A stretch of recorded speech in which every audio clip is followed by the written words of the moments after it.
everyone, welcome back to Invested, where we talk about wealth as being more than just money. Our partners Paul Rand, Joel Rand, and Sarah Minikari will bring in guests and industry thought leaders to chat about meaningful topics on personal finances, health and wellness, ideas for your business, tax planning, and other key issues that impact our lives and our livelihood. So thank you for joining us, and we hope you find our discussions not only practical and educational, but maybe sometimes a little thought-provoking. With that, let's get to the episode. On this episode of Invested, we are extremely fortunate to be joined by Lisa King, Managing Director at Invesco Global Consulting. Lisa has spent over 15 years in the financial services industry as a national speaker and developer of educational programs for investors. Lisa is the co-author of the New York Times bestselling book, Picture Your Prosperity: Smart Money Moves to Turn Your Vision into Reality. She has been featured on media outlets such as Businessweek, the New York Times, and NPR's Marketplace Weekend. In this episode, I get a chance to speak with Lisa about her book and the process it describes in helping investors to visualize and prioritize what financial success means to them. It's a very unique way of getting to the core question we strive to help our clients answer, which is, what does our money mean to us, and how can it help us achieve what we feel is truly important and satisfying? So with that, let's get to my very enjoyable conversation with Lisa King. Welcome back to Invested. Today, we are very lucky to have with us Lisa King. Thank you, Lisa, for joining us. It's my pleasure. Co-author of the book, Picture Your Prosperity, and which is a really useful book, having read through it. Lots of stuff in there that I found useful and that I plan on stealing and using with clients. But first of all, I'd like to talk a little bit about the book and ask you, how did this sort of come to be? What led to it? What drew you to creating this? Yeah, that's a great way to start the conversation. The topic of why we do what we do, why. Not what are we investing, not what's our goal for investing, but why, and what's the real motivation for all of us. This has been something that I've always found interesting. Also, since the beginning of my career in financial services, I've been doing a lot of research around women in investing in particular. And the prosperity picture approach really is kind of an amalgam of both of those things. So it was sort of natural extension of some things that I've been interested in for a long time. And a few years ago, when my co-author Ellen Rogan and I came together, we were initially collaborating to build a workshop for Invesco, where I work. And as we were building that workshop, we thought, there's really so much here that we have fodder for a book. And so that was the beginning of it all. And then it was sort of, I always say that at the beginning, at that point, it sounded like a great idea. And my answer to myself was, well, why not? And it was like kind of stepping on a really slow moving train that was barely moving. And then it just kind of kept going and started gaining velocity and took off. That's great. One of the reasons I think it's so great is it helps address some of the issues that we face in our industry when clients come in and they're coming to see us usually, or they come in for the first time. As we were talking about before, no one wakes up and says, you know what, I really need a financial plan. It's only by discussion or there's some sort of catalyst. And no one ever comes in and sits down across from us and says, hey, you know what, can you help me clarify my goals? That term goals, and when people say, well, hey, can you tell me about your goals? They really usually don't have an idea what those goals are. I mean, other than the general retirement and safety and security, but then it's a function of sort of teasing out of them, what do they mean by that, and what's important to you and what's most important to you, which is exactly, at least what I'm getting out of this, is exactly what this tool helps with. So can you talk a little bit about that process and how that sort of folds into what you're doing? Absolutely. I think that's really an interesting comment. And I think you're right. I think we're all so busy. And especially now, there are so many things that can demand our attention. Even if we're not busy, there's still an unlimited number of things that can demand our attention, from, a recipe for something online to any, social media to, there's just constant information. And so it's hard to step away from all of that and think about what you really want to do. And I suspect that it's just kind of human nature that even before all of these distractions that we're all juggling now, it's always been something kind of difficult to do. In fact, I remember talking to a friend of mine, this was several years ago, and she was someone who was aware of the value and she was really kind of focused on, the potential benefit of being goals oriented. And even though she had that awareness and she had plans to do so, it wasn't something that she was excited about. So to your point, I remember talking to her about maybe we were making plans to go somewhere. And she said, I can't make it on Saturday because I've just committed to myself that I'm going to stay home and work on the goals plan. And that's the way she kind of said on my life dream. It's right after going to the dentist, right? Yeah, exactly. It's exactly what it was. Like I'm going to clean the garage and then I've just got to get this done. There was no joy in it, even though she knew it was important. So I think you're right. For whatever reason, as a society, we just don't focus on this. And I think that there's real opportunity if we can shift that and kind of change the way we approach it. Well, and I think one of the major things to come out of that is you're talking about visualization. Right. In the book, you talk a lot about visualization in the book and the importance of visualization and sort of how to get there and how to start. How did that come about? How did the importance of visualization sort of start working into this?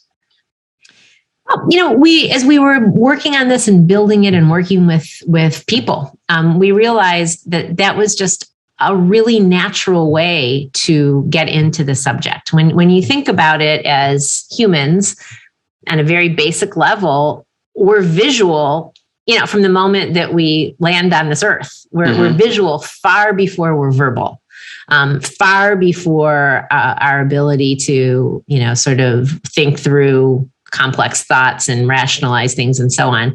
And so it's a very visceral way to get to what's really important. I kind of call it it's not me that calls it this, but I tend to refer to it as the reptile mind. I think we've probably heard that term from neurologists and scientists that we all have this deep part of our brain and it's really powerful. And appealing to that deep part of our brain is very easily and efficiently done through using kind of just visual stimulation. So it's just a way to kind of cut to the chase quickly, Mm-hmm. Mm-hmm.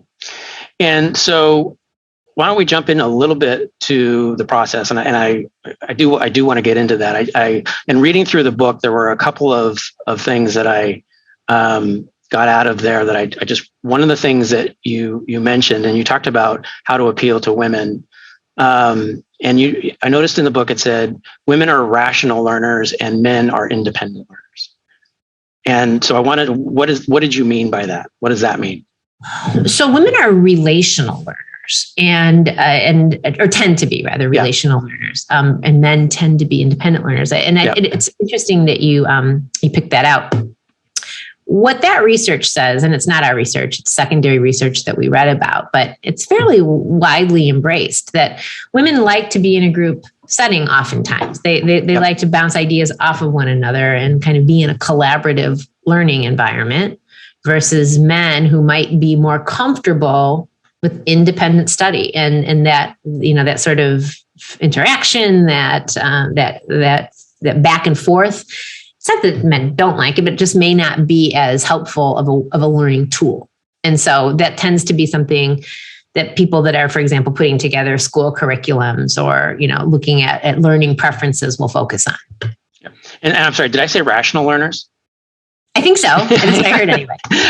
I meant to say, and actually what I should have said is women are rational learners and men are irrational learners. That probably would have been more appropriate. That's funny. But going back to the visualization, I think it's an important thing, and really how I see that as a very valuable tool is getting back to that teasing out of people what's important and why is it important. And it's a great way of getting them started. Yes. Right? Yeah. So Can you tell us a little bit about the process and how it works and what you start step 1, step 2? Absolutely. It's been something that we've had so much fun with. I think it's really cool, by the way. Oh, good. I'm so glad. I do too. So that makes me really happy to hear you say that. It's something that we sort of developed because of the very reasons that you mentioned earlier, the very things we started off talking about today, which is that it can be so overwhelming to have to name out your goals and articulate them. I mean, what's your 5-year plan? What's your 10-year plan? Those kinds of questions can be absolutely overwhelming. And I always joke, but I'm fully serious. I don't know what I'm having for dinner tonight. I really don't. So it's very difficult for me to articulate what my 5-year goal is. It's a lot to assimilate. Yeah. However, I can look at a picture and see something meaningful in it. So I have in front of me here these pictures that we developed as part of all of this approach. There are 32 pictures. We do this as a workshop. We have the book and they're included in the book. And I'm just going to pull out one. Here's a person running. I've just got a person that's like running along a grass path. And by the way, I did go through the process. It's on my board. Okay, great. The person you got the runner. Yeah. Good. Oh, good. I'm excited to hear what you put on that board. Just to give everyone an idea of the other kinds of things that we're looking at here, I've got like someone holding a plant in their hands. There's a picture of an airplane. There's a picture of a yin and yang symbol. Some people are familiar with that. Some people don't. It's like that black and white balance symbol. There's a stock ticker. There's some books, etc. So there are 32 of these images. And we handpicked these images to be general enough that you could look at it and read something personal into it. So that's what we all do anyway, right? The airplane's a really good example. So just if I ask everyone right now who's listening to envision in their own mind an airplane, we can all see an airplane. What does that mean to us? So I'll just ask you, Paul, what is it? If you were looking at a picture of an airplane, I'll see if I can find one here for those who are watching. What comes to mind when you see it? What do you associate with an airplane? So interesting, because when I went through and I looked at the cards, and I saw airplane on there, and travel is definitely a priority for me, but I did not choose the airplane. Okay. And I think the reason why I didn't choose the airplane is that brought out in me, that meant business travel. I don't know why. That did not seem relaxing to me. Sure. I completely understand that. That's often that's 90% of the time why I'm on an airplane as well. Yeah. And so we both may have that first affiliation or association, I should say, with the picture of an airplane. And yet I've done this with enough people over time that I know that others may share our view that you and I seem to have in common, but some other folks may see that and say, I'm seeing an airplane because I'd love to go to Rome. Like it's on my bucket list. I'd love to go to Italy, or I'd love to go back to the Greek islands, or I'd like to go to Ohio to visit my family there. That's what it means to me. And that's why I'm attracted to it. That's what I see in this picture.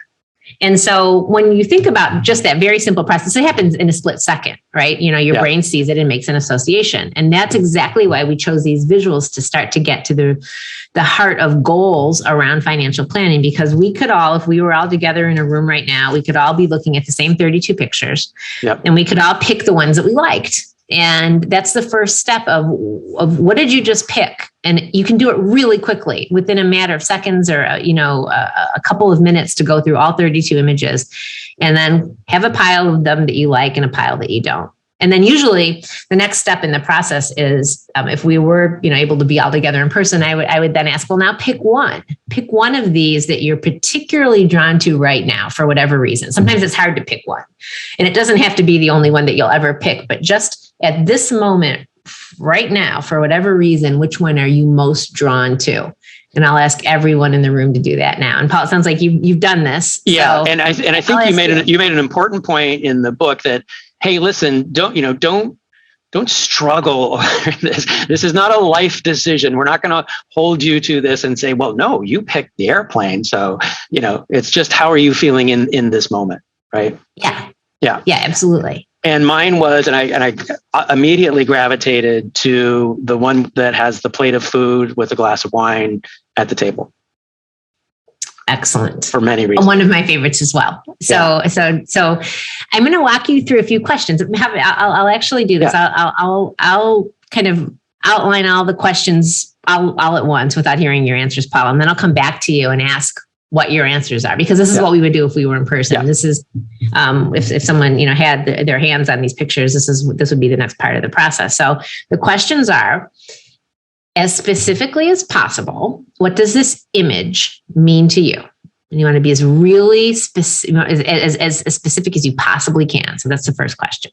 Second question, are there other people there with you, wherever this is? Envision yourself there. So the second question is sort of put yourself in an environment and be as specific as you can. Imagine that you were shooting a movie and you needed a set for your movie. So where are you? Are there other people there? What physical details can you begin to fill in? And really be specific. The goal here is to really visualize what this would be if you were there. Then the next question is, what do you hear around you? You're in this place because we need a physical environment for our movie. What do you hear in the background? Next question is, what do you smell in the air? That's one of my favorites. What do you smell in the air? And then one of the most important is, how do you feel? What's your emotional state in this place at this particular moment? And those are the simple questions. So I'll go ahead and ask you, Paul. You picked the plate of food. I did. Yeah. So what were your answers to those questions? So it's, and I have somewhat of an unnatural relationship with food. I love food. I love everything about food. I love cooking. I love entertaining. I love going out to dinner. So I kind of flip-flop, but I flip-flopped between two scenes, and I had a hard time narrowing down which scene I was in. I was either on my patio and serving food to a group of friends, and I could easily tell you exactly everything that was going on, the jazz in the background and what time of close to sunset and the whole 9 yards. Or we were outdoors in an outdoor patio eating somewhere with same thing, group of friends, but it was one, I had actually prepared the meal and was serving it to a group of friends and we were enjoying it. And the other one is we were a group of friends out and exploring a restaurant and enjoying this great, culinary entertainment. So. Okay. I love it. I love both of those ideas. So let's focus on just one. We can do that. Yes. So which one right now seems more interesting? Let's go with we're on my patio.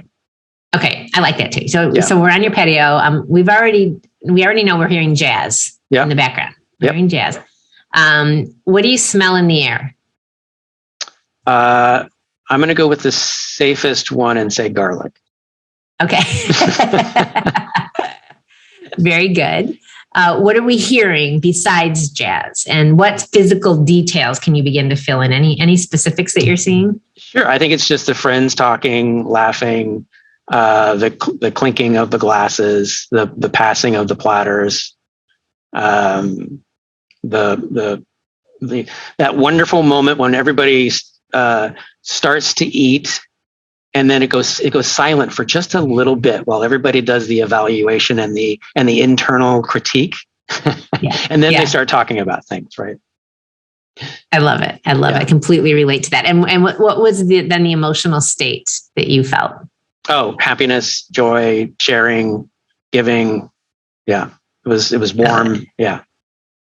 Wonderful. Happiness, joy, giving. Yeah. Fantastic. I love it. That's a great, great image. So it's interesting because, you were able to get to a very, very specific moment, a very specific idea pretty quickly, I'm guessing. You really went through a lot of stimuli, 32 different pictures to get to that one. And then taking that one to this very specific moment, this idea. So there's a lot of meaning in that. It's something that you did easily and quickly. It's usually very positive. I think this image you shared is very positive. It sounds really attractive and wonderful. And you did it really just very easily. And so there's meaning in that. There is power in that. It's easy to dismiss that, but when you think about it, it's kind of profound because you got to a very specific place. You could have gone in an exponential number of directions, but you went to this one. So then you start to think, well, what does that then mean? And you start to kind of think through what the implications of that are. How often are you doing that now, et cetera? And then from almost everyone, in fact, I'm almost going to say, take out the almost and say for everyone, there is some kind of a financial implication. Now, it might be nothing but time. So one of my favorite examples is that there was a woman in South Carolina who did this exercise, and she picked the image of the books, just a stack of books. Yeah. And her association with that was that she was at the public library alone. That's all she wanted, was to go to the public library by herself and read, which of course costs nothing. However, she needs the time to do that. And that's what she was missing at that moment in her life. And so her approach then, her financial association with this was looking at her financial plan, looking at her life plan and how money was figuring into it and evaluating that piece of it. You know, when was she going to be, maybe able to retire or scale back at work or, sort of shift career paths so that she had more time available. And so that's really what you start to get to is, what does this idea then have to do with your financial planning decisions? And then for others, of course, the financial implications are much more specific and complex. People that want to own a second home and their vision has to do with that, or do a great deal of traveling, or, start a philanthropic, organization, and so on and so forth. It's limitless what this can lead you to. But it starts you thinking down that road on a very imaginative, visceral level, using your right brain, the brain hemisphere thing, the right visionary side of your brain. And then, as you start down that path and you set that as the goal and the inspiration, then it becomes about, well, how do we now back into the practicalities, the nuts and bolts to make this happen? But this is a part, it's so obvious when we talk about it in this way, but kind of to the point of your opening comments, a lot of people don't do this. Yeah. A lot of people just narrow right in and zero right in on the numbers without giving themselves this opportunity to talk about what's really important in life and what they really want to be funding. And this is really, I think, a big opportunity, because not only is it helpful to know that just from a planning perspective, but it's also your motivation. It's the wind beneath your wings, to use a cliched expression, of why we want to do this stuff. Which is so great, because normally in our planning process, you're right. People lead with numbers, right? You have the client that comes in and says, here's my number that's going to make me comfortable. Now, the follow-up questions to that are why? Why is that number? What does that mean to you? What does that number represent? How did you get to that number? And what is it a security thing? Is it you mentioned, and it's interesting that you mentioned time, because that was my biggest struggle going through and working on my board was because it's in terms of dollars, less and more dollars, and sooner and later. And I was looking at yes, it's there's a dollar number that could be associated with, but it's really a time thing more for me than it was the dollar. But you're absolutely correct that when you get into and doing planning, especially I would think with small business owners that are extremely busy a lot of the time, and it's okay, you can arrange to have those things available to you. You can make the time to do that, but there may be a cost with that. Now let's talk about how important that is and what you're willing to pay to get it, right? Yeah, absolutely. And I'm glad you mentioned the board. For those who may not be familiar, I'll just kind of hold it up for anyone that's actually watching. But for those of you that are just listening, I'll hold mine up as well. Okay, good. So here they are. We got two of them being held up. This is the next step that you just mentioned, Paul, the board. So maybe we'll take just a moment. I'm sorry. Did I cheat? Did I jump ahead? No, I'm glad you did. You previewed it. But to kind of explain what this is, what we found is this first step that we just talked about of going through all these images and starting to make these associations is the foundational part. But then we can go even further, and we can put these ideas together on what we refer to as a board. It's a piece of cardboard. It's 11 by 17. You can make this yourself. You don't have to use this one, but we have some kind of prefab ones that we use sometimes. And along the left-hand side, it says more money at the top, less money at the bottom. And then along the bottom, it says sooner on the left and later on the right. So if you can imagine this in your head, if you're just listening, you've got now 4 boxes. You've got 4 sections of this board. And this is what we mean when we talk about a prosperity picture, because the next step is to take all the images that you liked from going through this first process and move them around according to those 2 questions. When would you like to see this happen? Sooner in your life or later? And there's a line right down the middle that we typically refer to as about 5 years. You can make that any length of time you wanted, but we find that's helpful. 5 years or sooner, 5 years or later. And then whatever more money or less money means to you, you start to now move it around. So I'm looking at my own board now. And for example, there's a picture of some red velvet stage curtains, like in a theater. I have those as sooner and more money because I love theater. So I would love to spend time in the near term seeing a lot of theater. I'd like to travel to see theater. I love going to Broadway. You know, I'd like to be able to kind of do more of that. So that costs some money. That's why it's on the top half of my board. And I'd like to do it now. You know, I don't want to wait for some point in the future to do that. So there's no right or wrong. Obviously, there's a million ways you can interpret all of these, but now you basically start to move these pictures around. And when you're finished, you can actually stick them down. We have a version where you can actually peel off the back and stick them down or whatever. You can do this on your own. You don't have to use our images. The point is you now kind of have this visual financial plan of what is important to you, what you want and when you want it and how much you might need to, you know, spend to get it. So therefore, you know, how do we need to plan for that? Awesome. And I had, you know, being the control freak, I also wanted to make, well, I want this one smaller and I want this one bigger and I want to stack them because I want them both at the same time. So I would love to. So can you share a little bit about what you did? I'd love to see it. Sure. So I had on mine, so the running one and also the person outside doing yoga. And it wasn't necessarily a yoga thing for me as much as it was just sort of being outside and being peaceful. So whether that's, you know, playing in the park with my son or whether that's playing golf or whatever, it's just being able to sort of get off the hamster wheel for a while and be able to enjoy the quiet of outside, which is, you know, there's not a big cost to that, and you can do it right away. It's just a matter of making it a priority, right? But a lot of, you know, the sort of, and I had also the friends and the friend sign and the family. I had up here the plate. Next to that was the come in, we're open, and I kind of tied this to that same sort of, you know, culinary exploration and going to find. To me, you know, this may mean to some people opening a business. To me, it was, hey, no, my restaurant's now open. Let's, you know, come in and try the, like I told you, a natural relationship with food. I love it. Yeah. And then the same thing, you know, with the person holding the plant, you know, of course, that also meant herb garden to me in some cases, but just getting out and we do quite a bit with sustainability. So that was, okay, well, how do we incorporate that? So a lot of this stuff I actually wanted to move closer to the sooner. But you have to make some choices, which are great. Like, well, and why do you have to make those choices, and what does that mean? So it was really, really helpful walking through that. And then some of these, you know, outdoor pictures, the same kind of thing. It's getting out and enjoying getting off the grid and being out somewhere where it's peaceful, it's quiet. You're not the Outlook alarms aren't going off.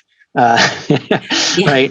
And this, I think it's a mountain picture but it actually reminded me a lot of the Haleakala crater on Maui, which is where, you know, my family lives on Maui. I went to high school there, and it just reminded me of getting back and enjoying the nature that's in Hawaii, because often when I go back to Hawaii, it's a lot of business. And I forget to go enjoy some of the natural beauty that's there. So it was fun going through this. It was really, it was great. I love it. So thank you. I mean, one of the side benefits of this, frankly, Paul, it's not the reason that we developed it, but one of the side benefits and one of my favorite parts of it is that it's really a way to get to know each other more quickly. You know, it's just a great tool to kind of connect with people. I actually will often recommend as well that spouses do this, because I mean, here's people that we think we know best in the world. And I learned things about my husband doing this that I didn't know. Just as I just learned things about you that I didn't know. You know, it's just fascinating. Like, for example, the funny thing that we still joke about is that he also picked the plate of food and wine. And his visualization was that we were having a dinner party just like you. It was not on a patio because we live in Chicago. Patio season is more limited in Chicago. But we were sitting around a table. But you talked about spending more time in California too. So yeah, yes, we did. Exactly. Because he was envisioning that we were sitting around a table entertaining our friends, which we do quite a bit as well. But he said, but we're in LA. And I said, well, we don't live in LA. We live in Chicago. He said, I know, I didn't realize. I said, I didn't know that you wanted to go to LA. He said, I didn't really either until I just did this. And it wasn't that he wanted to move to LA, but it was his way of his sort of subconscious mind saying, I want to spend more time there. And interestingly, kind of going to what's the point of all this and what does it then lead to? For us, what that ended up meaning over the period of the next few years is we downsized our house here in Chicago. We moved from a place that was a single family home that was more kind of complex to just manage when we left and, locking up and making sure that everything was all okay if we left, to a much easier place where we have one door where we can just close the door and go. And freeing ourselves up from both a cash flow perspective and also from a just kind of time and ease perspective to be able to spend more time in LA. And we do. That was right before COVID, but we started the process, but, we kind of set the table for being able to spend a lot more time, rent places in LA, spend more time there. And so that was really the beginning of it all. So for him, he's got kind of a career, change and reasons why it makes more sense for him to be out there. That was part of it as well. But we have good friends there. We love the weather. We love being out there. So going through this can be a really interesting thing to get to know other people as well. So, and it's interesting that you said, one of the most rewarding things about doing what we do is being able to help people realize, hey, this is important to you. Yes, you can do it. Let's just figure out the plan. Right. And to have clients, and we certainly, I could give you a lengthy list of those, but going from, hey, I wish I could do this, to explaining to them, yes, you actually can. Let's just figure it out. And then having it come to a realization is, that's the most rewarding part of our business. And, and thank you for the tool, because I think this helps get that conversation going. Absolutely. I love that. I love the possibilities that opens up. I love what you just said. I wish I could do this. Fill in the blank. Yeah. It could be anything. Yeah. And the answer is you can. You can. You might not be able to do it all now. Right. You might need to do something. You might have to give up something else. Yeah. Yeah. Yeah. But it's just and if you never here's the interesting thing. It's so obvious, but if you never have the conversation, if you never go through the process of looking at the pictures and seeing what that means to you, if you don't name it, then you probably won't achieve it. You've got to be able to see the dream and articulate it. Yep.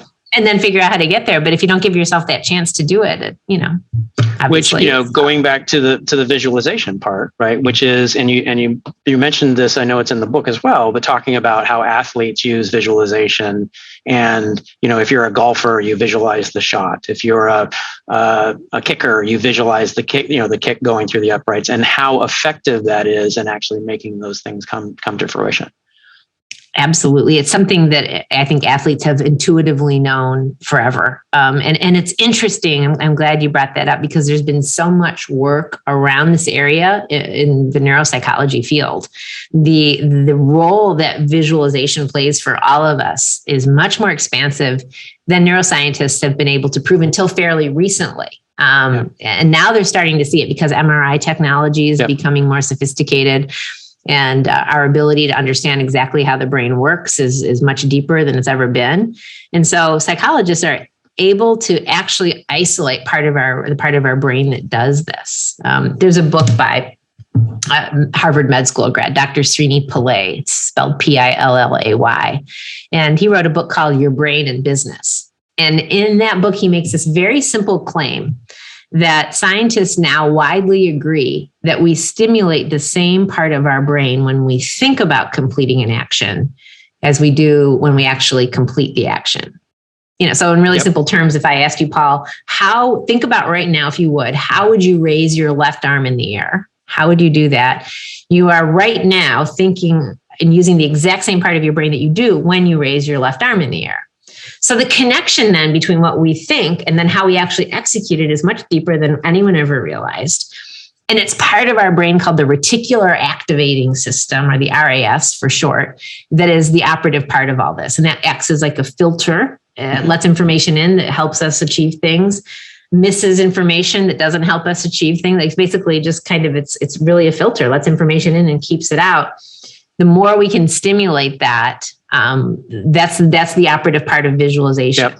So it's really interesting. And you talk in the book too about actually exercising that, right? Yeah. And taking more control over it. Yeah, and that's really what we're doing when we do this whole thing with the pictures. We're conditioning our reticular activating system. Here's a quick example. I think it's worth a moment to look at that, because otherwise it's a little bit esoteric. But the reticular activating system is considered to be one of the operative parts, rather, of visualization because of this filtering. So, for example, if anyone listening right now thinks of the last time that you went from point A to point B, you went from your house to the grocery store, how much did you pass that you did not notice? And the answer is usually 99.9%. Yes, exactly. If you couldn't take it out. If you took all the stimuli around you in, you'd probably shut down or faint or something, because it's so much. Yeah. But it's this part of your brain that operates completely subconsciously, just the way your lungs work. You don't need to think about your lungs working. They just work, thankfully, right? So the same thing happens here, where this part of your brain says, you don't need to know all this other stuff. You just need to know where your turn is. And you need to know whether the traffic light is green. And that just happens subconsciously. Yeah. So that's an example of what it just keeps out for you. And an example of what it lets in, this one always makes me smile, is if anyone has bought a new car in the last few years, whatever car model that is, like, you'll get an answer like a white Honda Civic. Yeah. After you bought your white Honda Civic, how many other white Honda Civics did you start seeing on the road? And usually people just laugh because they start seeing them everywhere. And it's ridiculous how many you start seeing. Yeah. And it's because your RAS is now aware of this. This has become important. Like, your subconscious knows, right? That this could be your car. So you've got to pay attention. You might need to look after it. You might need to take care of it. It's something that's now relevant to you. So you just start to see them. And it's not like your goal, when you leave the house in the morning, is to go out and count Honda Civics. But all of a sudden you just start seeing them because it's on your kind of subconscious mind in a way that it wasn't before. It's now relevant. And so it's amazingly powerful. It's profound because it seems simple at the beginning when you first hear it. But when you think about that, this is the part of your brain that is literally responsible for what you see in the world and what you miss, or what you hear and what you don't hear, the options that you process or don't process. And so it's really, really powerful. And to your point, Paul, you can condition it by kind of by doing things like saying, you know what? Yoga really is important to me. Being at peace and having that time really is important for me. I'm going to look for opportunities to do that. If you can kind of tell your subconscious that, it helps. It's your brain is a muscle, as you know, like all the rest of your muscles in your body. It's really interesting. And I think you mentioned the yoga, and I think just going back to that and talking about that the sort of process where, hey, your time is that container, and you got to start with the bigger pieces in the container first to make sure those get done, right? You start with the biggest pieces, and you start with the big stones, and then you add the gravel, and then lastly you add the sand, and then you add the water after that. Meaning, I got to make sure the most important things are going to be on the schedule, right? So I have to get those things. And this, going through this process really helps you identify, okay, if this is really important for me, let's move it up the scale. Let's get it on the calendar and make sure it happens, because that container will always get filled up. There will always be the gravel and the sand and the water, but we just got to make sure the right stones get in there. Absolutely. Yeah. And you're making a really good point, because all of this, I think, represents a really beautiful kind of combination of a practical approach, a very rational approach to doing that, which we can do, and also a more sort of subconscious and visceral approach to doing that. And if the two of them can come together, it's really the best kind of outcome. So here's a quick example of how this has worked in real life. Somebody that did this exercise in the Bay Area had on their prosperity picture the sailboat photograph. And her dream was to have a sailboat. She and her husband really wanted to have one. It's really expensive, especially there, to do that. Yeah. So it just wasn't really in the cards. But she put it on her board. And then she was on her way to work a few weeks after that. And her normal route, it wasn't anything different from her normal routine, but all of a sudden she noticed a sign that she hadn't seen before for a timeshare sailboat company. And, it wasn't that this didn't exist. None of this is magic. I always joke. It's not like the universe brings you a pony because you put it on this piece of paper, It's just that you're kind of waking yourself up to your very powerful subconscious part of your brain to stuff that you might notice or think about that you didn't before. So that was the case here. And long story short, she and her husband now have a timeshare portion of a sailboat. They spend, I think it's 3 or 4 days a month. They love it. They're having a wonderful time. They have friends out on it. They have dinner on the boat. So it's wonderful. She found a way to do this. And once she sort of got that idea, then she started doing the planning and of course, took a more pragmatic approach to how she was going to actually execute that. But it really is a great example of how these things kind of come together for this, really wonderful outcome. And you now having dinners on the patio in Los Angeles. Absolutely. Exactly. With jazz music. With jazz music. And smelling garlic.